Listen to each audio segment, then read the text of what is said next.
baiknya akan tercemar. Yang kedua, anak-anak ketika tidak melaporkan kepada kepolisian, suaminya misalkan di penjara, nanti bapak anak-anaknya juga akan dipertaruhkan, Pak. Nah, di sini kasus apa yang harus diselesaikan oleh para korban istri-istri yang diselingkuhi oleh laki-laki itu? Itu Pak, itu penting sekali Pak, karena beribu-ribu perempuan itu rata-rata diselingkuhi. Baik. Terima kasih, intinya begini ya.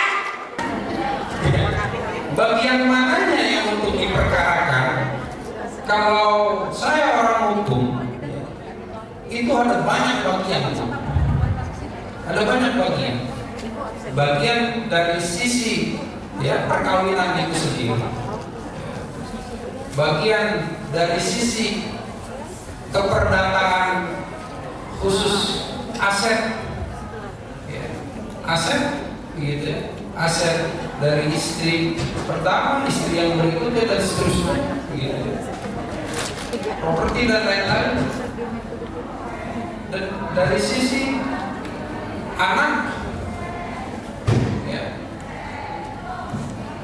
itu tiga yang utama terlebih dahulu.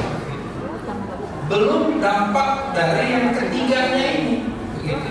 Dampaknya ini, ada yang dampak yuridis dan dampaknya yuridis, seperti itu. Kalau di bagiannya kepada anak, berarti menyangkut ke masalah hak asuh. Kalau bicara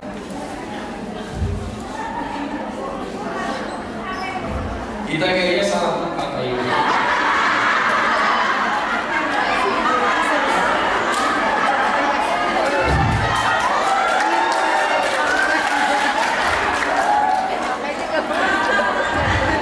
Salah tempat karena kita belum pengalaman untuk kasus yang disampaikan ini.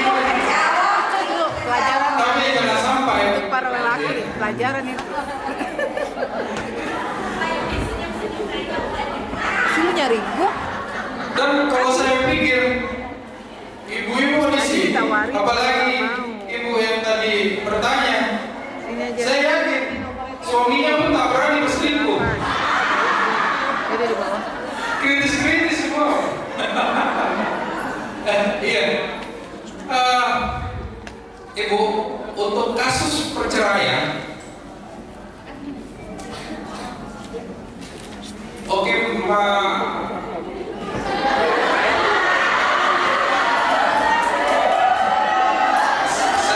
Ini masalah sensitif Ibu. ini kami laki-laki harus